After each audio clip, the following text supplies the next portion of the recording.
Hello friends, स्वागत है आपका हमारे चैनल हेल्पिंग हैंड्स में। आज हम एबीएम की यूनिट 8 करेंगे, monetary policy and physical policy. Friends, 7वीं यूनिट हम कवर नहीं कर रहे क्योंकि वो उसमें पूरी थ्योरी है और उसमें से पता नहीं क्वेश्चन आएगा भी नहीं आएगा, क्योंकि इसमें हो सकता है कोई एक आधा क्वेश्चन आए भी तो, क्योंकि उसमें से कम ही चांस है क्वेश्चन भी आने के। बाकी एक बार आप उसको बुक से रीड जरूर कर लीजिए। तो फ्रेंड्स चलिए स्टार्ट करते हैं। और फ्रेंड्स प्लीज़, जिसने चैनल सब्सक्राइब नहीं किया प्लीज़ चैनल को सब्सक्राइब कर लीजिए। आपको इस चैनल पे सारी वीडियोस मिलेगी। सीआईबी की और जीआईबी की वीडियो भी अभी मैं नहीं कर रहा, पर आप लोगों को तो वैसे भी ज़रूरत नहीं है, पर जीआईबी की वीडियो जल्दी चैनल पे आएगी। तो सबसे पहले हम बात करेंगे मॉनेटरी पॉलिसी। मॉनेटरी पॉलिसी होती क्या है? तो friends, monetary policy is the process by which the government, central bank और monetary authority of a country controls. क्या होता है? एक प्रोसेस होता है जिससे कि गवर्नमेंट, सेंट्रल बैंक और मॉनेटरी अथॉरिटी किसी भी देश की वो क्या कंट्रोल करेगी? The supply of money. Money क्या सप्लाई हो रही है, अवेलेबिलिटी ऑफ मनी, मनी की अवेलेबिलिटी क्या है, एंड कॉस्ट ऑफ मनी और रेट ऑफ इंटरेस्ट। तो इन सबको जो कंट्रोल करने का जो प्रोसेस होता है उसी को मॉनेटरी पॉलिसी बोलते हैं। फ्रेंड, जब से आपने बैंक के एग्ज़ाम की तैयारी स्टार्ट की होगी ना, तभी से भी आपने ये क्वेश्चन जो है इस टाइप के, monetary policy, bank rate, marginal standing facility, ये सब इस सब के बारे में आप, repo rate, reverse repo rate, तभी से आप पढ़ते आ रहे हैं और यही इस यूनिट में पूरे टॉपिक कवर हो रहे हैं। तो मॉनेटरी पॉलिसी, जैसे मैंने बताया कि क्या होता है कि प्रोसेस होता है जिसे क्या, गवर्नमेंट, सेंट्रल बैंक और मॉनेटरी अथॉरिटी किसी भी कंट्री की क्या कंट्रोल करती है? मनी की supply, availability of money and cost of money और रेट ऑफ इंटरेस्ट। इन सबको कंट्रोल करने का जो प्रोसेस होता है उसी को ही मॉनेटरी पॉलिसी कहा जाता है। In order to attain a set of objectives oriented toward the growth and stability of the economy, monetary theory provides insight into how to craft optimal monetary policy.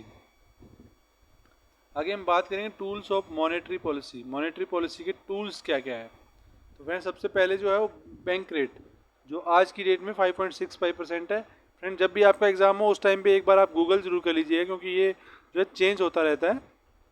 तो please आप ये इसके लिए exam से पहले अपडेटेड जरूर रहिए। तो सबसे पहले क्या होता है, बैंक रेट क्या होता है? Bank rate also refer to as the discount rate. Bank rate को जो है डिस्काउंट रेट भी कहा जाता है। Is the rate of interest which a central bank charges on the loan and advances that it extend to commercial bank and other financial intermediaries। अब इसका मतलब क्या हुआ कि बैंक रेट कौन सी रेट है?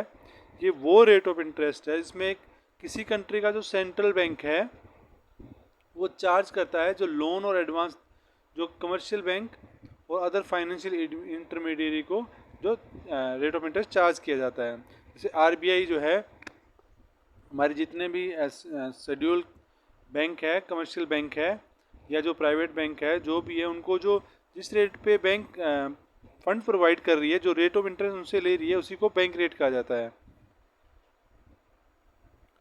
Changes in the bank rate are often use by central bank to control the money supply. Bank rate में changes किया जाता है सेंट्रल बैंक से मनी सप्लाई को कंट्रोल करने के लिए। However, the role of the bank rate as an instrument of monetary policy has been very limited in India because of these factors। जो बैंक रेट का जो रोल है उसका क्या है कि इंडिया में ना वो बहुत लिमिटेड है। उसके तीन आगे जो कुछ फैक्टर्स दिए गए हैं कि इंडिया में ये लिमिटेड क्यों है।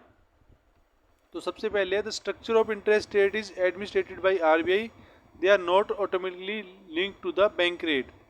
तो जो स्ट्रक्चर ऑफ इंटरेस्ट रेट की है ना, वो आरबीआई जो उसको डिसाइड कर रहा है वो डायरेक्टली बैंक रेट से लिंक नहीं है। तो ये प्रॉब्लम एक आ रही है। Commercial bank enjoy specific refinance facility and not necessarily discount rediscount their eligible security with the RBI at bank rate. तो जो कमर्शियल बैंक है वो refinance facility, specific refinance facility use करते हैं, नेसेसरीली नहीं होता कि वो री डिस्काउंट करे the eligible security with RBI bank rate पे। The bill market is under develop. जो बिल मार्केट है वो अभी पूरी तरह से डेवलप हुई नहीं है। And the different sub market of the money market are not influenced by the bank rate. और भी जो सब मार्केट्स है वो भी बैंक रेट से जो है बैंक रेट से इन्फ्लुएंस नहीं है, मतलब वो इसकी तरफ ज़्यादा वो नहीं करिए। तो ये जो फैक्टर है इसके कारण इंडिया में ना सिर्फ ये लिमिटेड है बैंक रेट को। आगे हम बात करेंगे सीआरआर, कैश रिजर्व रेशियो, जो एट प्रेजेंट 4.5% है। अब ये CRR होता क्या है? CRR बेसिकली क्या होता है, कुछ लिक्विड कैश होता है बैंक का, किसी भी बैंक के पास, जो उसको RBI के पास मेंटेन करना पड़ता है। चलिए इसमें पढ़ते हैं। The cash reserve ratio CRR refers to the liquid cash that bank have to maintain with the RBI as a certain percent of their NDTL, net demand and time liabilities. इसमें क्या है कि बैंक को कुछ liquid cash RBI के पास maintain करके रखना पड़ता है, कुछ परसेंटेज जो RBI डिसाइड करती है of their net NDTL, net demand and time liabilities. तो उसका कुछ परसेंटेज है वो लिक्विड कैश के रूप में बैंक को जो है RBI के पास रखना पड़ता है। For example if CRR is 10%, मान लो CRR 10% है, then a bank with net demand and time liability deposit of ₹1,00,000 will have to deposit ₹10,000। जो 1,00,000 का 10% कितना हुआ, 10,000, वो जो ये RBI के पास लिक्विड कैश के रूप में रखेगा। How is CRR use as a tool of credit control? CRR को कैसे क्रेडिट कंट्रोल के टूल के रूप में यूज किया जाता है? When the RBI feels that the money supply is increasing, जब RBI को लगा कि मनी सप्लाई बढ़ गई है, इंक्रीज हो गई है, and causing an upward pressure on inflation, जो महंगाई पे अपवर्ड प्रेशर कोज कर रहा है, डाल रहा है, the RBI has the option of increasing the CRR। तो RBI के क्या पास एक ऑप्शन है कि वो CRR को इंक्रीज कर देगा, और and thereby reducing the deposit available with bank to make loan. तो क्या है कि जो बैंक के पास जो डिपॉजिट है वो कम हो जाएगा लोन देने के लिए, और इससे क्या है कि मनी सप्लाई और इन्फ्लेशन जो है कम होगी। सप्लाई की डिमांड ज़्यादा होगी तो उसको जो है RBI कंट्रोल करेगा इससे। आगे हम बात करेंगे SLR की, statutory liquidity ratio, at present है 18% पे। ये क्या है कि statutory liquidity ratio SLR refers to the amount that all bank require maintaining in cash और in the form of gold और अप्रूव्ड सिक्योरिटीज़। ये क्या होता है SLR वो अमाउंट है जो सभी बैंकों को कैश या फिर गोल्ड और अप्रूव्ड सिक्योरिटी के रूप में RBI के पास रखना पड़ता है। अप्रूव्ड सिक्योरिटी का मतलब क्या हो गया, dated security, government bonds, share of different companies, ये अप्रूव्ड सिक्योरिटीज़ के अंदर आते हैं। तो इस रूप में जो है बैंकों को रखना पड़ता है, ये मैंडेटरी है। This the statutory liquidity ratio is determined as a percentage of total demand and time liabilities। इसमें टाइम लाइबिलिटी क्या होती है? Time liability refers to the liability which the commercial bank are liable to pay the customer on their any time demand. जब भी वो demand करे उसी time पे जो कस्टमर को जो पे किया जाता है वो टाइम लाइबिलिटीज में आता है।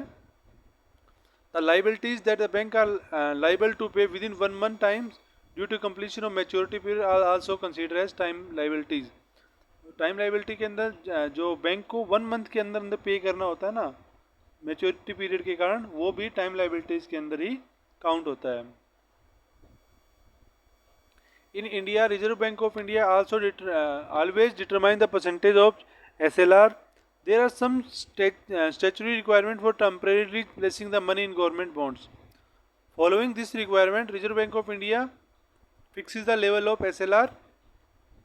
At present, the maximum limit of SLR that is set by RBI is 40%. Friends minimum कोई लिमिट नहीं है, पर जो मैक्सिमम लिमिट है RBI ने इस टाइम पे डिसाइड कर रखी है वो 40% है, 40%। आगे हम बात करेंगे MSS, मार्केट स्टेबलाइजेशन स्कीम। तो फ्रेंड्स ये क्या होती है, मार्केट स्टेबलाइजेशन स्कीम क्या होती है? To understand this, we need to take a look at the year 2004। Friends ये मैं जो आपको पढ़ा रहा हूँ ये मैकमिलन की बुक से ही है, तो आप बुक से ही पढ़ सकते हो, पर यहाँ मैंने इसको कुछ शॉर्ट कर रखा है, बुक में थोड़ा ये ज़्यादा दे रखा है। चलिए एक बार इसको पढ़ते हैं। At the year 2004 when FIs started bringing in dollar to buy Indian stock, वो क्या करेंगे, उन्होंने क्या किया था कि वो डॉलर से इंडियन स्टॉक को बाई कर रहे थे। This has resulted in over supply of US dollar. इससे क्या होगा कि जो US डॉलर है उसकी जो सप्लाई इंडिया के अंदर आ रही है वो ओवर हो जाएगी। पर RBI जो उसमें क्या होता है कि RBI जो डॉलर के रूप में ले रहा है तो उसको उसके इक्विवेलेंट अमाउंट में रुपीज़ को भी क्रिएट करना पड़ेगा, तो वो ओवर सप्लाई हो रही है उस चीज़ की।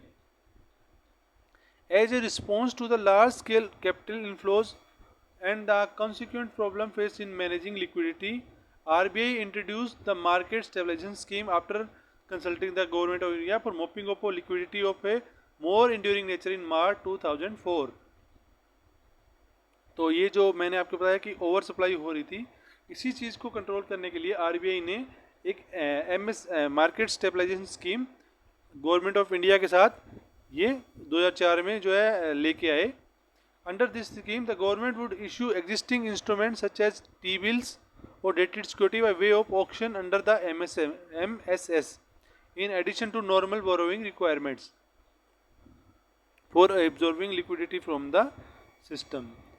The intention of MSS is essentially to differentiate the liquidity absorption of more enduring nature by way of sterilization from the day-to-day normal liquidity management operation. In order to provide transparency and stability to the financial market, an indicative schedule for issuance of T-bill dated security on a quarterly basis being announced। तो quarterly basis पे ये जो है announce की जाने लगी।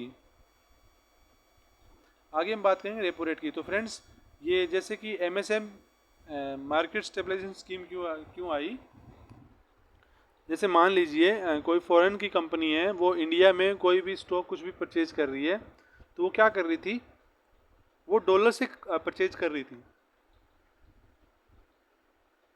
अब वो डॉलर से परचेज करेगी तो क्या होगा कि जो इंडिया के अंदर जो सप्लाई है डॉलर की वो ज़्यादा होगी, तो अब आरबीआई को क्या करना पड़ेगा, जो जितने उसके पास डॉलर है उसके बराबर के उसको जो है रुपीज़ के रूप में भी अपनी करेंसी अमाउंट वो बनाना पड़ेगा।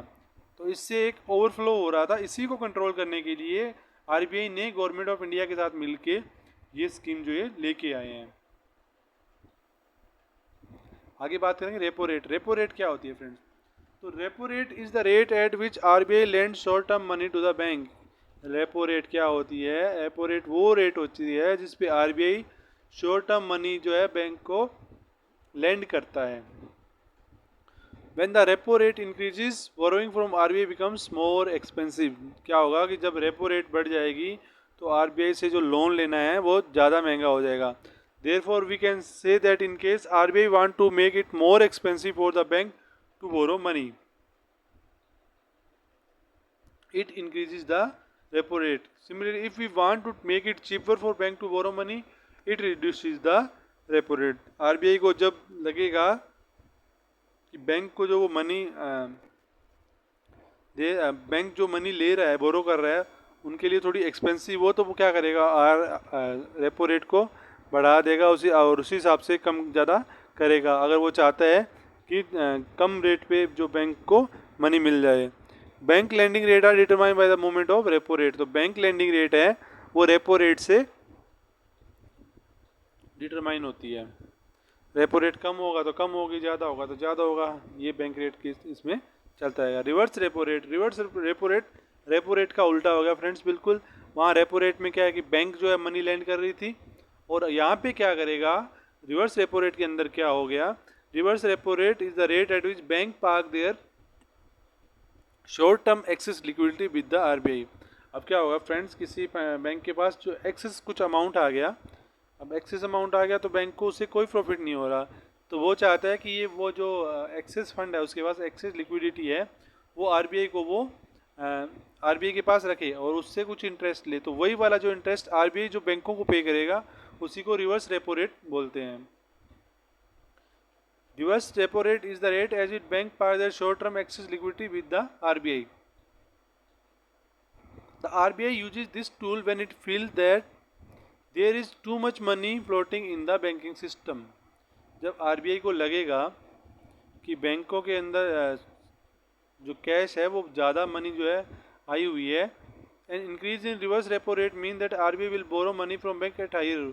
अब जब क्या है कि रेपो रेट इंक्रीज होगी तो सीधा सीधा मतलब है कि जो बैंक्स हैं उनको ज़्यादा जो इंटरेस्ट मिलेगा, तो वो ज़्यादा मनी जो है आरबीआई के पास अपने रखेंगे। As a result bank would prefer to keep their money with the RBI. इससे क्या होगा कि बैंक कहीं और इन्वेस्ट ना करके अपनी वो मनी है वो आरबीआई के पास रखे, क्योंकि यहाँ उसको ज़्यादा इंटरेस्ट मिल रहा है। Thus we conclude that repo rates signifies the rate at which liquidity is injected into the banking system by RBI, where reverse repo rate signifies the rate at which central bank absorb excess liquidity from the bank. अब सीधी सीधी बात क्या होगी, repo rate का मतलब क्या हो गया, repo rate का मतलब क्या हो गया, जब जिससे क्या है कि आरबीआई जो बैंकों में पैसे को मतलब डालती है, मतलब बैंक जो है आरबीआई से मनी जो है बोरो करती है, और दूसरी ओर रिवर्स रेपो रेट क्या होती है, जब बैंकों आरबीआई को क्या है बैंकों से जो उनके पास एक्सेस लिक्विडिटी है उसको अब खींचना है, तो वो क्या करेगा, रिवर्स रेपो रेट बढ़ा देगा, तो बैंक ज़्यादा पैसा जो है आरबीआई के पास रखेगा। आगे फ्रेंड हम बात करेंगे ओपन मार्केट ऑपरेशन की, ओएमओ। ये क्या है, आरबीआई बाई और sells government bond in the secondary market by absorbing bond, it drive up bond yield and inject money into the market, and when it sell bond it does so to suck money out of the system. Open market क्या होता है, open market क्या होता है, RBI क्या करेगा, government bond को खरीदेगा और बेचने का काम करेगा। अब जब वो उसको बॉन्ड को खरीदेगा मतलब क्या हुआ, वो खरीदेगा तो वो पैसा अपना इन्वेस्ट करेगा, मतलब वो मनी जो है मार्केट के अंदर इंजेक्ट करेगा, और दूसरी तरफ जब वो उसी बॉन्ड को बेचेगा मतलब क्या करेगा, बेचेगा तो उसको मनी मिलेगी, तो जो मार्केट के अंदर जो मनी है उसको वो वापस ले लेगा। तो ये ओपन मार्केट ऑपरेशन होता है आरबीआई का। RBI monetary policy aim to achieve the following objective. RBI की मॉनेटरी पॉलिसी है, उसके कुछ ऑब्जेक्टिव्स है फ्रेंड, ये डायरेक्ट क्वेश्चन भी पूछा जा सकता है, तो ये ऑब्जेक्टिव एक बार आप अच्छे से पढ़ लो इसको। Monitor the global and domestic economic condition and respond swiftly as a required, ensure higher bank credit expansion to achieve higher growth but at the same time protect the credit quality को भी साथ के साथ protect करेगा। Maintain price stability and financial stability, price और financial stability को भी maintain करेगा। Give thrust on interest rate management, inflation management, liquidity management, तो इंटरेस्ट रेट को भी मैनेज करेगा, महंगाई को भी मैनेज करेगा और लिक्विडिटी को भी मैनेज करेगा। ये मेन ऑब्जेक्टिव है मॉनेटरी पॉलिसी के आरबीआई के। तो ये फ्रेंड्स आप याद कर लीजिए, क्वेश्चन इससे ज़रूर आएगा। आगे हम बात करेंगे फिस्कल पॉलिसी। फिस्कल पॉलिसी क्या है? In economics, fiscal policy is the use of government spending and revenue collection to influence the economy. क्या होता है फिस्कल पॉलिसी? गवर्नमेंट की स्पेंडिंग और जो रेवेन्यू कलेक्शन होता है जो इकोनॉमी को इन्फ्लुएंस करेगा, वो उसी को जो है फिस्कल पॉलिसी बोलते हैं। Fiscal policy can be contrast with other main type of economic policy, monetary policy, which attempt to stabilize the economy by controlling interest rate and supply of money. The two main instrument of fiscal policies are, fiscal policy के जो दो main instrument होते हैं, ये question में आ सकते हैं कि जो इसके फिस्कल पॉलिसी के इंस्ट्रूमेंट कौन कौन से हैं। तो पहला है government spending and taxation. Changes in the level and composition of taxation and government spending can have impact on the following variable in the economy. ये क्या इसके जो इफेक्ट रहेंगे? Aggregate demand and the level of economic activity, pattern of resource allocation and distribution of income, इन सब पे जो है इसका इम्पैक्ट रहेगा। जो कंपोजिशन है और जो गवर्नमेंट जो स्पेंड कर रहा है और जो टैक्सेशन है उसका इन सब पे इफेक्ट रहेगा इकोनॉमी के अंदर। Fiscal policy refer to the overall effect of the budget outcome and on economic activity. Government use fiscal policy to influence the level of aggregate demand in the economy in an effort to achieve economic objective of price stability, full employment and economic growth. आगे friends important question है FRBM act. ये direct यही पूछा जाएगा कि इसकी full form ही क्या है। सीधा सीधा क्वेश्चन बनेगा FRBM फुल फॉर्म क्या है इसकी। आपको कुछ अलग अलग फुल फॉर्म दी जाएगी, तो वो आप ये फुल फॉर्म मैंने आपको यहाँ पे लिख रखी है। Fiscal responsibility and budget management act. FRBM क्या होता है? Fiscal responsibility and budget management act. A committee headed by doctor ES Sarania was set up in January 2000 to recommend draft legislation on fiscal responsibility. This report was submitted in July 2000. The bill was introduced in Parliament in December 2000 and enacted as law in August 2003 after a period of extensive discussion and analysis. अब क्या है कि physical FRBM act जो committee है उसके किसने head किया था, तो ये क्वेश्चन ये डायरेक्ट बन रहा है डॉक्टर ES सरनिया। और कब? जनवरी 2000 में। और ये कब कब ये रिपोर्ट भी 2000 जुलाई 2000 में सबमिट हो गई। और ये जो इनेक्ट हुआ था, ये लॉ के अंदर कब आया था, ये 2003 के अंदर आया था। तो ये आपको 2000 और 2003 दो चीज़ याद रखनी पड़ेगी कि ये लागू कब हो गया था 2003 में, और ये कब इसकी रिपोर्ट जो है इस कमेटी ने सबमिट की थी, तो वो 2000 में। पार्लियामेंट में भी 2000 में हो गया था, जो बिल आया था पार्लियामेंट में वो भी दिसंबर 2000 में आ गया था। व्हाट द एक्ट रिक्वायर्ड, इस एक्ट को क्या चाहिए, तो इस एक्ट की 4 मेन रिक्वायरमेंट है। पहली क्या है, first is it require government to place before parliament 3 statement each year along with the budget covering medium term physical policy strategy and macro economic framework. ये 3 स्टेटमेंट जो है गवर्नमेंट को parliament में place करनी पड़ेगी। The content is prescribed in the act in the format in the rule. Second क्या है, mid term उसमें फ्रेंड जो फर्स्टली है उसमें क्या है, गवर्नमेंट को पार्लियामेंट के अंदर 3 स्टेटमेंट पेश करनी पड़ेगी। कौन कौन सी है, mid term physical policy strategy क्या है, और मैक्रो इकोनॉमिक फ्रेमवर्क। ये 3 चीज जो है 3 स्टेटमेंट है गवर्नमेंट को पार्लियामेंट के अंदर सबमिट करनी पड़ेगी। सेकेंडली क्या है, सेकेंडली सेंट्रल को रिड्यूस करना पड़ेगा physical deficit. The act laid down physical management principle making it incumbent on the centre to reduce the physical deficit and more category to eliminate revenue deficit को eliminate करने का जो इसका main मुद्दा था। It requires the government to set and selling on guarantees. The act provides that selling may be exceed on ground of national security or national calamity or such other exceptional ground as the central government may specify. और उसमें third क्या है, third in its most stringent provision the act provide the center from borrowing from reserve bank of India. इसमें क्या करेगा कि ये provide करेगा सेंटर को RBI से पैसा बोरो करने का। That is it ban deficit financing through money creation. RBI is also ban from subscribing to primary issue of central government securities. RBI को भी इसमें बैन लगेगा कि वो सेंट्रल गवर्नमेंट की सिक्योरिटीज को खरीदने का। Temporary way and mean advances to tie over cash flow problems are permitted. चौथा क्या है, finance ministry is required to keep parliament inform through quarterly review on the implementation and to take corrective measure if the review show deviation. क्या होगा कि finance minister is required to keep parliament informed. Parliament को inform करता रहेगा quarterly basis पे इसका implementation और corrective major जो है वो, अगर कोई इसमें डेविएशन है वो सब, तो ये फाइनेंस मिनिस्ट्री करेगा। तो ये इसके 4 थे जो हमने पढ़े हैं। The main theme of FRBM act is to reduce the dependence of government on borrowing and help to reduce the physical deficit in a phase manner. तो ये इसकी मेन थीम है FRBM की। FRBM की मेन थीम पूछेंगे तो क्या है, main theme is to reduce the dependence of government on borrowing and help to reduce fiscal deficit in a phased manner। तो फ्रेंड्स यही थी यूनिट 8। एक बार आप इसको पढ़ लीजिए। मैंने जो यहाँ पे नोट्स ये जो बनाए हैं ये कुछ शॉर्ट में बनाए हैं, जो मेरे को इम्पोर्टेंट लग रहा था सिर्फ वही है, बाकी चीज़ें इसमें मैंने छोड़ दी है।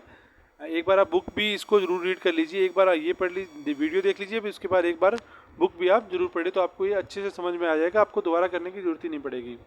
तो फ्रेंड्स मैकमिलन की बुक से कुछ क्वेश्चन है वो भी देख लेते हैं। And take the correct answer. Bank rate is also refer to it. Bank rate को क्या बोलते हैं, सबसे पहली लाइन यही थी हमारी, बैंक रेट को क्या बोलते हैं, डिस्काउंट रेट। और बैंक रेट क्या होती है फ्रेंड्स आपको बता चुका हूँ, और हर बार कहीं यही क्वेश्चन आता है कि बैंक रेट क्या होती है। तो बैंक रेट वो रेट होती है, डिस्काउंट रेट होती है, जिसपे क्या है कि कोई सेंट्रल बैंक है वो मनी को लैंड करेगा, एडवांस देगा बैंकों को, तो जो रेट चार्ज करेगा उसी को बैंक रेट बोलते हैं। उसके बाद एक्सपेंड CRR, तो सबको पता है, सब जब से बैंक में आया उससे पहले से ही पढ़ते आ रहे हैं, तो ये होता है कैश रिजर्व रेशियो। उसके बाद SLR, statutory liquidity ratio. Expand OMO, open market operations. उसके बाद एक्सपेंड FRBM एक्ट, तो मैं आपको पहले ही बता चुका हूँ, physical responsibility and budget management act. तो फ्रेंड आप ये ऑप्शन देखो, आपको चारों बिल्कुल सेम टू सेम लग रहे हैं, आप एकदम से देखोगे तो आपको पता ही नहीं चलेगा, तो इसको आप अच्छे से पढ़िए। देखिए physical responsible business management act, एकदम से आप आंसर इस पर टिक कर सकते हो, आपको लगेगा यही है, तो आप एक बार प्लीज़ आप पढ़ लीजिए कि इसमें क्या लिखा है। लास्ट वाला देखिए, बिल्कुल चौथा आंसर है physical responsibility and budget management act. ये भी थोड़ा ध्यान रखने की जरूरत है, क्योंकि एक ऑप्शन जो है आपको बिल्कुल एक जैसे दिखेंगे, तो आप इसमें प्लीज़ कंफ्यूज मत हो जाइएगा।